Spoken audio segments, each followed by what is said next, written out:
New year, new rules. From midnight tonight, a new, even tougher set of coronavirus restrictions will come into force across Scotland. Everyone on the mainland is being ordered to stay at home and work from there when possible, an order enforceable by law. Outdoor gatherings will be cut back. We're only going to be allowed to meet one. Now, the Rutherglen and Hamilton West MP, Margaret Ferrier, has been arrested after admitting to using public transport while infected with COVID-19. Ms Ferrier was suspended from the SNP group at Westminster, and the First Minister urged her to quit as an MP.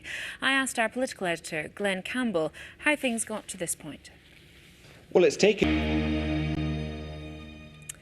The new restrictions are a tough start to the new year, but there was some good news today as the first doses of the Oxford AstraZeneca vaccine were administered. It's the second to be approved for use in the UK and widely believed to be our best route out of this crisis. Katie Hunter has more.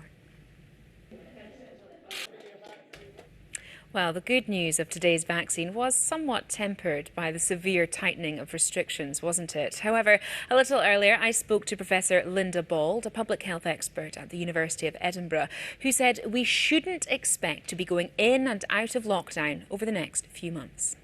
The First Minister said today we are now in a race between the vaccine and the virus. And I just wonder, do you think this situation is just going to get, to put it bluntly, much worse before it can get better? I mean, the First Minister had said today that she hoped that first kind of cohort, the priority list, would be done by the start of May. But do you think we're about to see kind of 5 months of going in and out of lockdown before we can get those people vaccinated?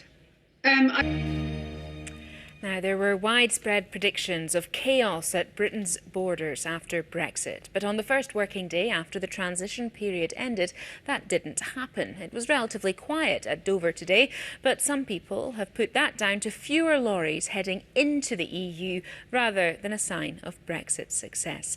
The Nine's Westminster correspondent Rajdeep Sandhu has more.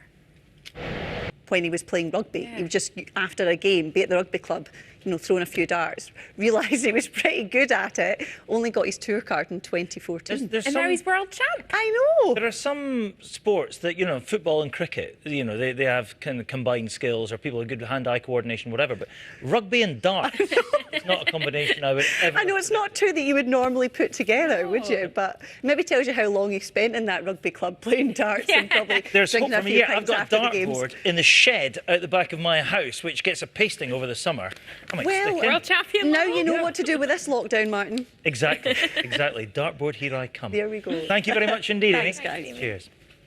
Now, the US Vice President-elect Kamala Harris has accused Donald Trump of a bald-face abuse of power after he tried to persuade a senior official in Georgia to overturn his election defeat in the state. The Washington Post has revealed a recording of the hour-long conversation in which the president told Georgia's Secretary of State to find him enough votes to change the result. Here's the BBC's North America editor, John Sopel. Are you ready to show...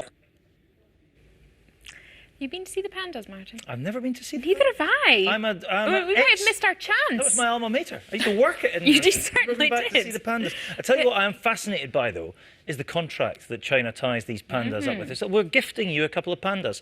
That'll be $1 million a year, please. Yes. And by the way, if they have cubs, they're our property and all that. Yeah. So it is a fairly strict financial transaction, but that's how the Chinese go about a lot of their work. And there's a fairly strict calculation that Edinburgh Zoo's got to make, as David Field was pointing out. Absolutely. And I think a lot of that £1 million is supposed to go towards conservation and things. It does, isn't it? Yeah. You're very right to point that out. It goes up to conservation in the northwest of China, I think you're saying, or certainly in the area from which the money pandas well spent. come. Yes, exactly. There we are. Now, I tell you what, I'm not sure if it was good weather for pandas today because I can't remember what weather they like, but I tell you what, if they I don't think it was good weather for any of us today, Martin. If they really like was ice, it? they were in it was like an ice rink out there. It really everywhere. was. Yeah, icy stretches, especially so across the eastern and central areas, just treacherous conditions, really. And we have a cold spell at the moment. It's all down to high pressure dominating to the north, low pressure to the southeast. We've got an east or northeasterly airflow, a cold direction, and certainly over the next few days, the winds will gradually swing round to a more northerly direction. It's going to stay cold, of course. Will the ice that's in cold melt? directions. It won't melt much over the next few days, and we'll see further wintry showers moving in. We could see a more prolonged spell of snow for a time on Thursday. There is some uncertainty about that at the moment. It could well just turn out to be quite patchy, but it's something we're keeping an eye on. It may run into high pressure, but as I say, we're keeping an eye on it, but certainly staying cold over the next few days. It feels like it's been freezing for, more than a week now. It does, and it's also worth highlighting that this isn't anything unusual, of course, and people will be screaming at the television saying, of course, it's winter time, what do you expect? However, after we've had a relatively mild period, in the run-up to Christmas in a way, and through much of December, it comes as quite a shock to the system after a while when we do have a prolonged cold spell. Let's have a look at what's in store then, Kirsty. Yes, certainly. Good evening to you. We have had some showers across eastern areas, especially today, and those shine will be in the northwest. That's the forecast. Back to you both. Blimey. Wrap up, and get the gritters out, please. Get those roads cleared. It's treacherous. Thank you very much indeed, Kirsty. Thanks, Kirsty. And just before we go tonight, a young killer whale has been rescued after getting stranded on a beach on Orkney.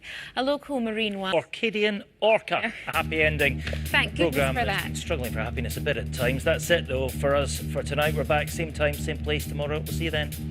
Thank you, as always, for watching. Good night. Good night.